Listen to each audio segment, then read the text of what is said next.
नमस्कार, ये रेडियो वर्षा है। वर्षा टाइम्स में आपका स्वागत है। महाकुंभ के नाम पर फर्जी वेबसाइट बनाकर साइबर अपराधी कर रहे फ्रॉड। अंगीठी जलाकर घर में सो रहे जिले के मजदूर पिता पुत्र के दम घुटने से मौत। पीओ और मुखिया पति के बीच हुई मारपीट मामले में 2 और प्राथमिकी दर्ज। 2 पक्षों के बीच हुई मारपीट में 6 घायल, 14 पर प्राथमिकी। गणतंत्र दिवस के तैयारियों की हुई समीक्षा और जिलाधिकारी ने की साप्ताहिक समीक्षा बैठक।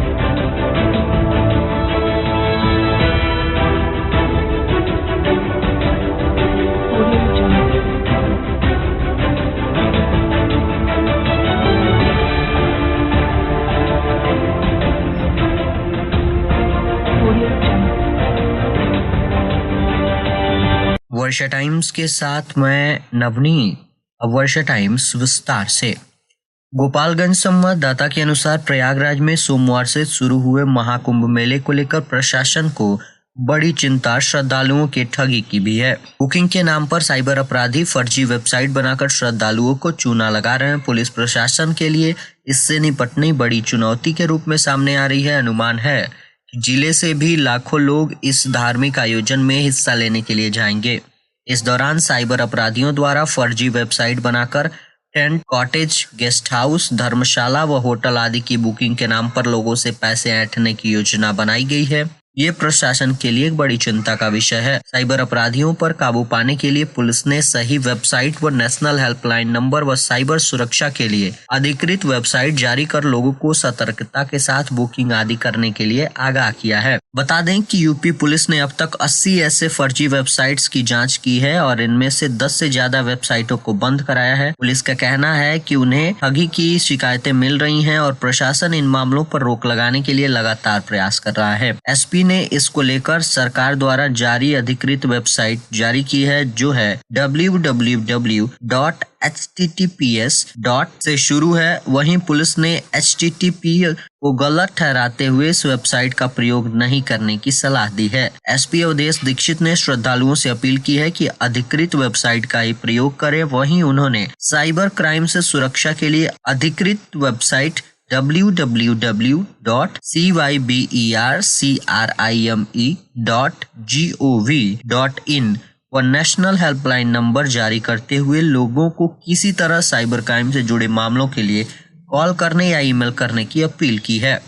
जिले के गोपालपुर थाना क्षेत्र के नरहवा शुक्ल गांव के निवासी 2 मजदूरों की मौत राजस्थान के भिवाड़ी में कमरे में सोते वक्त दम घुटने के कारण हो गई।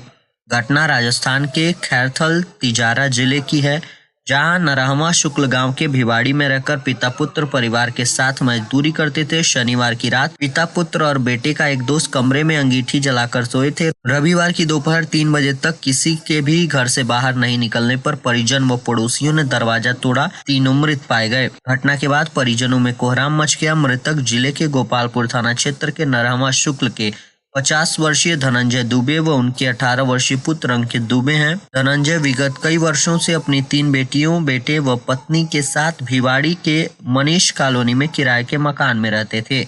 शनिवार की रात में धनंजय, अंकित और उनके दोस्त अभिषेक राय को मूलतः बिहार के कैमूर जिले के भभुआ के रहने वाले हैं, जो एक ही कमरे में सोने चले गए थे। सर्दी ज्यादा होने के कारण कमरे में अंगीठी जलाए तथा धनंजय चारपाई पर और अंकित व अभिषेक फर्श पर बिस्तर लगाकर सो रहे थे।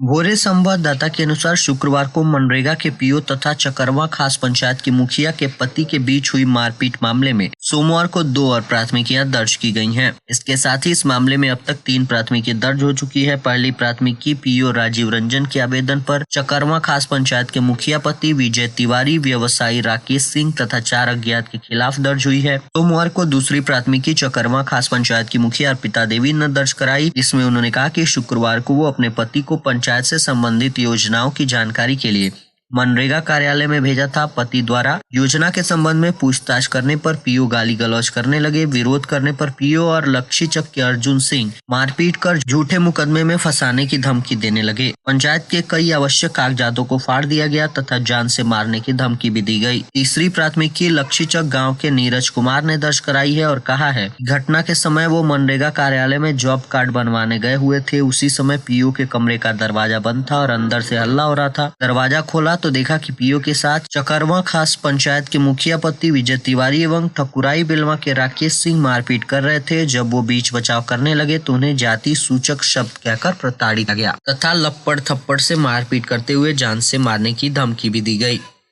भोरे संवाददाता के अनुसार थाने के लामीचौर गांव में शुक्रवार को दो पक्षों के बीच मारपीट में 6 लोग घायल हो गए। मामले में दोनों पक्षों के 14 लोगों के खिलाफ प्राथमिकी दर्ज कराई गई है। पहली प्राथमिकी गांव के हृदयानंद शाह ने दर्ज कराई है और कहा है कि वे अपने घर से बथान की तरफ जा रहे थे। इसी दौरान पड़ोस के ही विशाल मांझी और अन्य ने गाली गलौज किया, विरोध करने पर मारपीट कर जख्मी किया। साथ ही बचाने आए रामप्रीत गोड़ और अन्य को भी लाठी डंडे से मारकर सर फोड़ दिया गया। दूसरी प्राथमिकी विशाल मांझी ने दर्ज कराते हुए कहा है कि हरेंद्र शाह और अन्य नामजदों ने उनके साथ मारपीट कर जख्मी किया। उनकी गंभीर स्थिति को देखते हुए रेफरल अस्पताल भोरे के डॉक्टरों ने प्राथमिक उपचार के बाद सदर अस्पताल गोपालगंज रेफर कर दिया।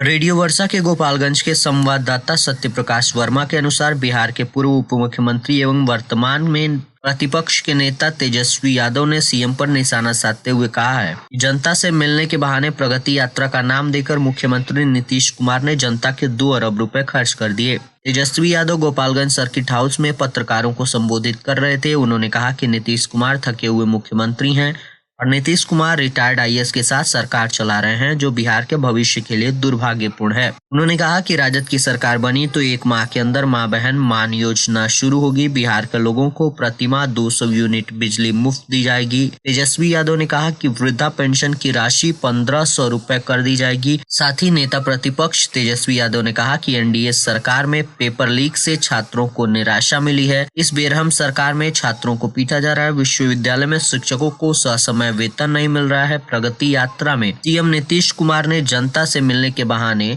2 अरब रुपए लुटा दिए हैं।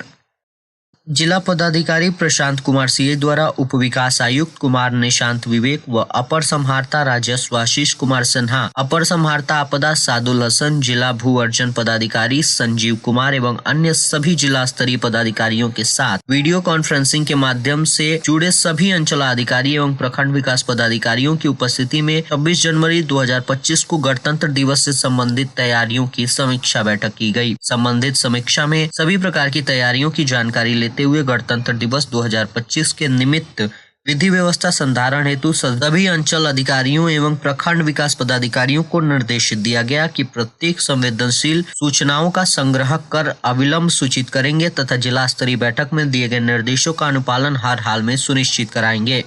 जिला पदाधिकारी प्रशांत कुमार सीएच द्वारा उप विकास आयुक्त कुमार निशांत विवेक व अपर संहारता राजस्व आशीष कुमार सिन्हा, अपर संहारता आपदा सादुल हसन एवं जिला भू अर्जन पदाधिकारी संजीव कुमार की उपस्थिति में विकास एवं समन्वय समिति की साप्ताहिक समीक्षा बैठक की गई। संबंधित समीक्षा बैठक में विभागाधीन विभिन्न योजनाओं के कार्यान्वयन में अंतर विभागीय पारस्परिक सहयोग एवं समस्या के निराकरण के बिंदु पर विभागवार समीक्षा की गई। समीक्षा के क्रम में अल्पसंख्यक कल्याण विभाग के अंतर्गत बालिका छात्रावास के निर्माण हेतु प्रस्तावित भूमि की समस्या का निराकरण करने हेतु अंचलाधिकारी गोपालगंज को निर्देशित किया गया। खेलो इंडिया के तहत सिपाया सैनिक स्कूल में मल्टीपर्पज हॉल के निर्माण हेतु भूमि चिन्हित करने का निर्देश अंचलाधिकारी कुचायकोट को दिया गया। साथ ही मांझा के कविलासपुर में विद्युत पावर सर्विस स्टेशन के निर्माण हेतु भूमि उपलब्ध नहीं रहने के संबंध में जिला पदाधिकारी गोपालगंज द्वारा कार्यपालक अभियंता विद्युत प्रमंडल गोपालगंज को निर्देशित दिया गया।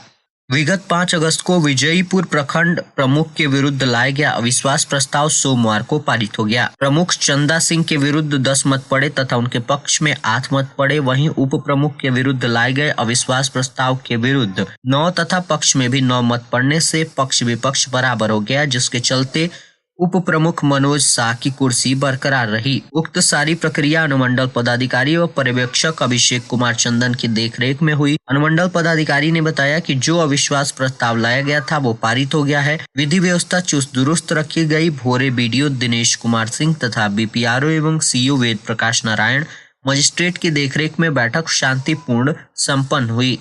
बैठक सर्वप्रथम बीडीसी सदस्य निर्मला देवी की अध्यक्षता में प्रारंभ हुई, जिसमें प्रमुख एवं उप प्रमुख पर लाए गए आरोपों पर परिचर्चा हुई। विदित हो कि विगत 5 अगस्त को बीडीसी सदस्य कैलाशी देवी के नेतृत्व में 7 सदस्यों ने प्रमुख चंदा सिंह एवं उप प्रमुख मनोज शाह के विरुद्ध अविश्वास प्रस्ताव लाया था। बीडीओ मनोज कुमार ने बताया कि बिहार निर्वाचन आयोग के निर्देशानुसार तिथि निर्धारित होने पर पुनः चुनाव कराया जाएगा। श्रीपुर पुलिस ने सोमवार को क्षेत्र के बंसी बतरहा गांव के समीप भोरे मीरगंज सड़क पर वाहन जांच के क्रम में एक पिकअप वैन पर छुपा कर ले जाए जा रहे 495 लीटर शराब के साथ मुजफ्फरपुर के 2 तस्करों को गिरफ्तार किया है। गिरफ्तारी के बाद शराब तस्करों में मुजफ्फरपुर जिले के मुसहरी थाने के गुडमी गांव निवासी विनय कुमार व गायघाट थाने के बहादुरपुर गांव निवासी शुभम चौधरी शामिल हैं, जो एक पिकअप वैन पर 55 कार्टून में 495 लीटर अंग्रेजी शराब बांस के शटरिंग करने वाले बाला से छुपाकर मुजफ्फरपुर ले जा रहे थे। जहां वाहन जांच के क्रम में पुलिस ने जब्त करते हुए दोनों को हिरासत में लेकर थाने लाया गया। इसकी जानकारी देते हुए थानाध्यक्ष पप्पू कुमार ने दोनों के विरुद्ध प्राथमिकी दर्ज करते हुए गिरफ्तार दोनों तस्करों को न्यायिक हिरासत में गोपालगंज जेल भेज दिया है। फिलहाल इस मामले की छानबीन जारी है। और अंत में सुर्खियां एक बार फिर। महाकुंभ के नाम पर फर्जी वेबसाइट बनाकर साइबर अपराधी कर रहे फ्रॉड। अंगीठी जलाकर घर में सो रहे जिले के मजदूर पिता पुत्र की दम घुटने से मौत। पीओ और मुखिया पति के बीच हुई मारपीट मामले में 2 और प्राथमिकियां दर्ज। 2 पक्षों के बीच हुई मारपीट में 6 घायल, 14 पर FIR। गणतंत्र दिवस की तैयारियों की हुई समीक्षा और जिलाधिकारी ने की साप्ताहिक समीक्षा बैठक। वर्षा टाइम्स का ये अंक यहीं समाप्त हुआ। नमस्कार।